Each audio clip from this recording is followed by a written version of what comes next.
شریف اتار کر کے اپنے بال پکڑ کر کے فرمایا واللہ ہمارے سروں میں جو بال ہے یعنی جو عزتیں ملی ہے وہ بھی تم اہل بیت کے صدقے میں ملی۔ سبحان اللہ، نعرہ تکبیر، نعرہ رسالت، نعرہ غوثیت، مسلک اعلی حضرت علماء اہل سنت حضرت علامہ سید امین القادری صاحب قبلہ سرزمین ڈڈیا شریف۔ سبحان اللہ، سبحان اللہ۔ حالانکہ صحابہ کرام میں صدیق اکبر کے بعد سب سے بلند مرتبہ فاروق اعظم کا ہے۔ اسی طرح آپ نے سنا ہوگا حضرت سیدنا ابو ہریرہ رضی اللہ تعالیٰ عنہ کی بات کہ حضرت ابو ہریرہ امام علی مقام سے ایک ملاقات میں اپنے امامے کے شملے سے حضرت امام حسین کے تلووں کی مٹی صاف کرتے ہیں اور آپ کے جوتیاں سیدھی کرتے ہیں۔ کون؟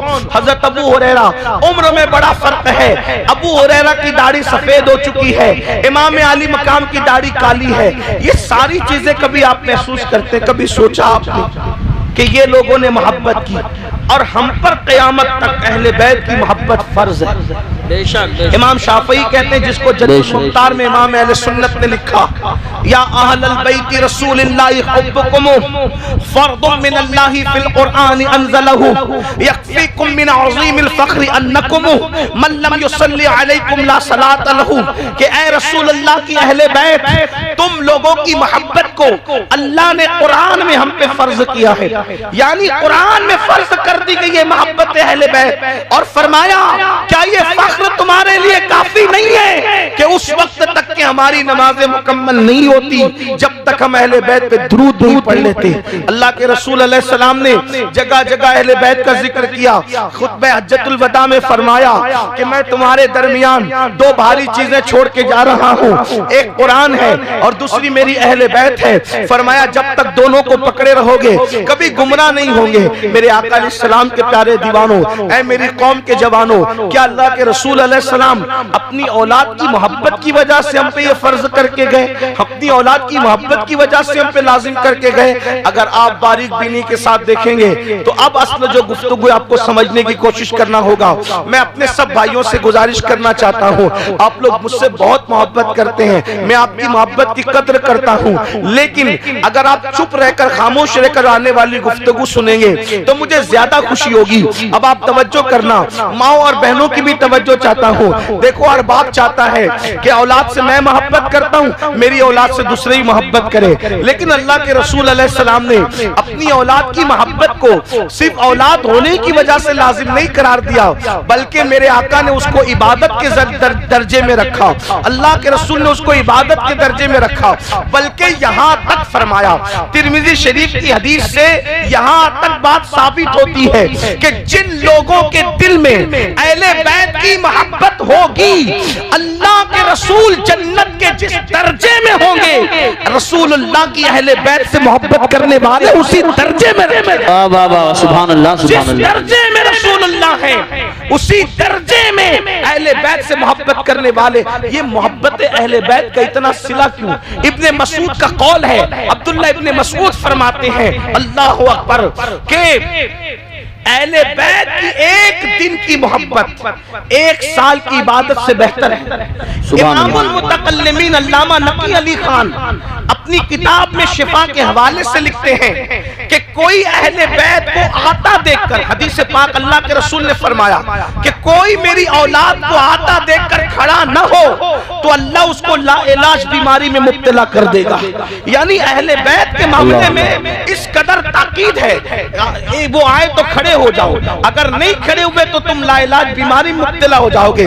قاضی شہاب الدین دولت آبادی جو مخدوم اشرف جہانگیر سمنانی کے خلیفہ اور شاگرد ہے، وہ حدیث پاک اپنی کتاب تفسیر میں لکھتے ہیں کہ تمہارے درمیان کوئی بھی آئے، تمہاری مرضی کھڑے رہو یا بیٹھے رہو، لیکن جب رسول اللہ کی اولاد آیا کرے تو تم اٹھ کر کے کھڑے ہو جایا کرو، کیونکہ اللہ کے رسول نے فرمایا ان کو پیچھے کر کے تم آگے نہ جانا، ان کو پیچھے کر کے تم آگے نہ جانا، جو میری اولاد کو، میری اہل بیت کو پیچھے کر کے آگے جائے گا، قیامت کے دن جب وہ آئے گا تو اس کی پیشانی پہ لکھا ہوگا یہ اللہ اللہ کی رحمت سے محروم کر دیا گیا ہے اور اس کا چہرہ سیاہ کر دیا جائے گا۔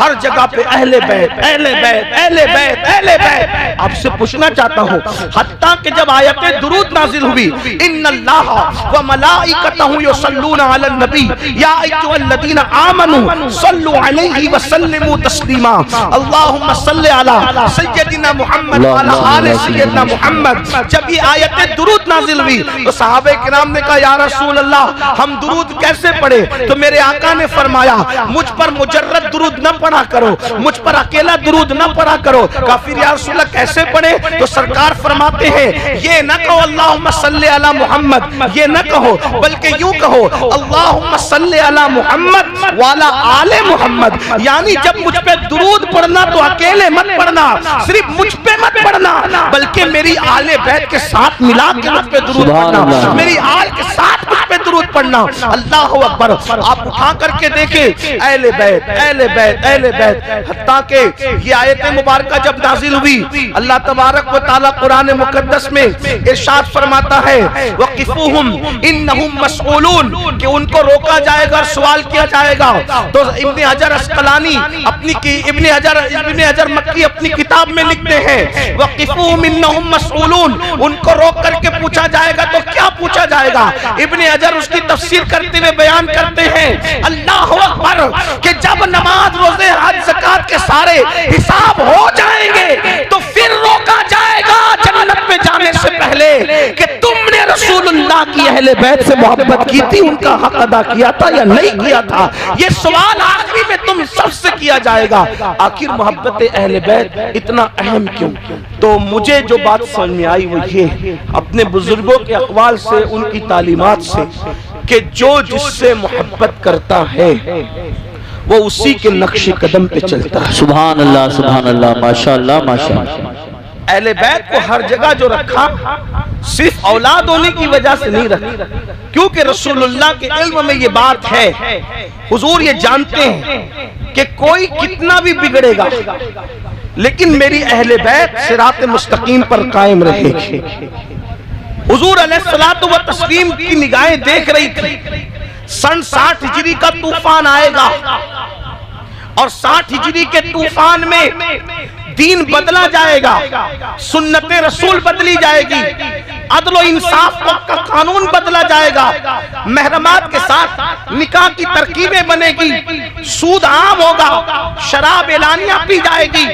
اس وقت کچھ لوگ مصلحت کے تحت رخصت پر عمل کرتے ہوئے گھروں میں بیٹھے ہوں گے، حالانکہ ان کا گھروں میں بیٹھنا کوئی جرم نہیں ہوگا کیونکہ شریعت اس کی اجازت رخصت کی دیتی ہے، لیکن جب سب بیٹھیں گے اس وقت میرے دین کے لیے جو اٹھے گا وہ کوئی اور نہیں ہوگا، وہ میرے ہی خاندان سے، میری اہل بیت سے ہوگا۔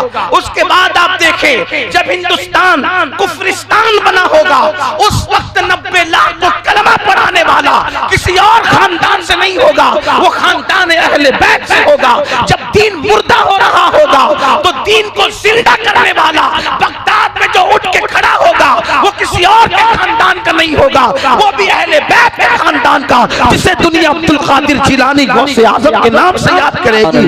اسی طریقے سے اللہ اکبر 14 سال کی عمر میں اللہ کے دین کے لیے شہید ہونے والا کسی اور کے خاندان کا نہیں، مسعود سالار غازی اہل بیت کے خاندان کا ہوگا۔ اسی طریقے سے کفرستان کے اندر صابر کلیت کی شکل میں دین کا پرچم لہرانے والا اہل بیت کے خاندان سے ہوگا۔ دلی میں انقلاب پیدا کرنے والا محبوب الہی نظام الدین اولیاء خاندان اہل بیت سے ہوگا۔ اللہ اکبر۔ لاہور کی سرزمین پر خدا کے دین کا محافظ بن کے کھڑا ہونے والا داتا علی حجویری اہل بیت کے خاندان سے ہوگا۔ اسی طرح قیامت کے قریب کوئی خاندان دین کے لیے اٹھے نہ اٹھے، آخری میں جو محمد مہدی کی شکل میں اللہ اکبر دین کا حمایتی بن کر کے اٹھے گا اکیلا تنے تنہا، وہ بھی خاندان نبوت کا چشم چراغ خاندان اہل بیت سے ہوگا۔ تو اہل بیت کی تعلیم اس لیے دی گئی کہ جو جس سے محبت کرتا ہے اسی کے طریقے پر، اسی کے نقش قدم پر چلتا ہے۔